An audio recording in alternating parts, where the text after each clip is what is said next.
Why do we care so much about what other people think of us? Honestly, how many things have you been doing or almost done and then stopped yourself because someone might see you? And it's not wrong, it doesn't hurt anybody.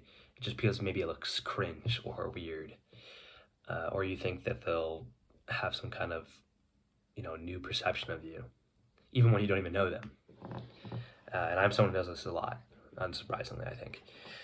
I'll be about to do something completely harmless, and then I'll ask, what will people think? And sometimes it's useful, it keeps you respectful and socially aware and not doing, stupid stuff, like actually stupid stuff. But I've noticed that it's stretched into areas where it honestly doesn't belong, and then shows up for things that have zero impact on anyone else, on myself even. I read a lot of these thoughts for these kind of videos on public transports and on buses and trains.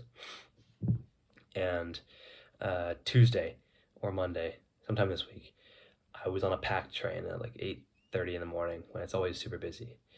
It's shoulder to shoulder with people. It's uncomfortable. There's not a lot of space. And I pull out my phone to write, and then I stop. And I started writing my thoughts, and I stopped. And I had ideas, but I had so many people around me that I thought might glance at my screen and think it was embarrassing that I was writing about my thoughts or life or whatever.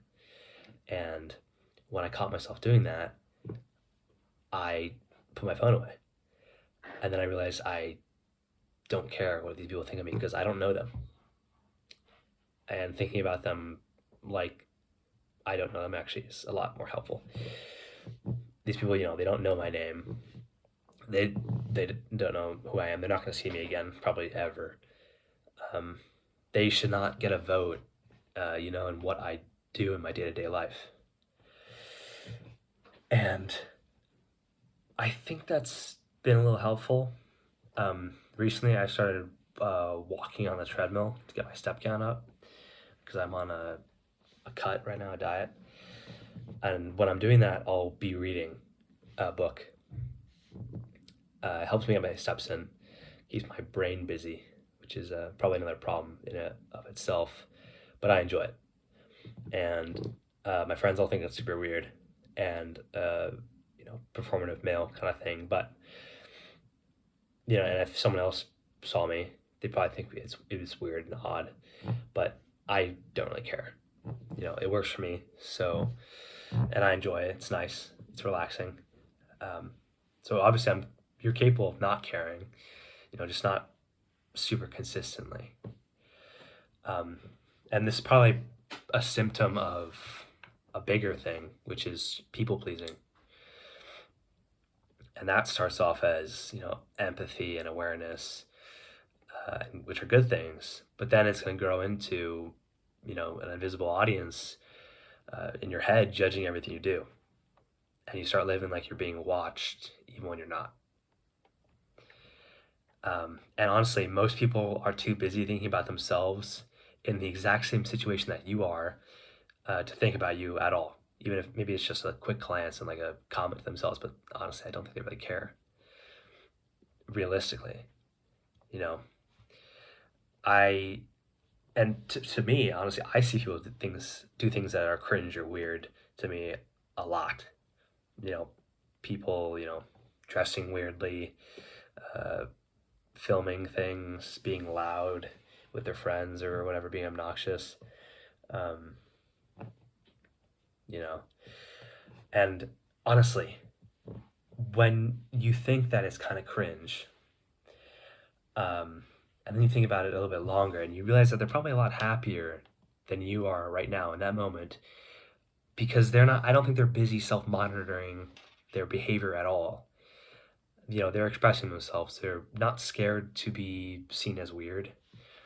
And meanwhile, you're worried about, how you walk, or I'm worried about pulling my phone to write thoughts down. So who's actually winning there?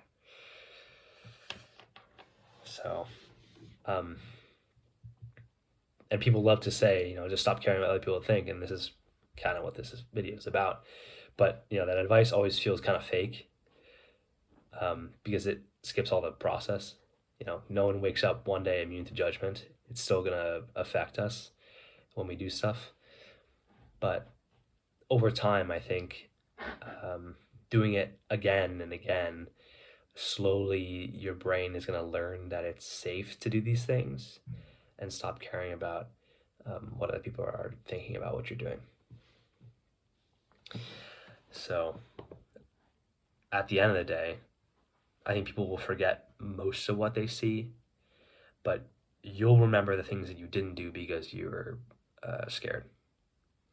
Like if I don't write something down on the train, and then I'll think I wasted my time on the train and regret it because it's a good time to do stuff, because I'm just standing there waiting, and I could be doing something that's a little bit productive or healthy for myself. And I'd rather be a little bit cringe, I think, than live my life quiet and constantly filtered. So maybe just acting a little more often despite the fear. Do the thing you want to try. It's so hard to just, take everything as stop caring what other people think, or, all these ideas and things people are struggling with, and quantify it down to like one fix, like one solution. It's really hard, but just like one step at a time. And for me, that's just the first step is being quote unquote weird and walking on the treadmill while reading a book or writing stuff down on my phone when I could be scrolling on Reels or YouTube Shorts or watching a video or something. So, yeah. Have a great day.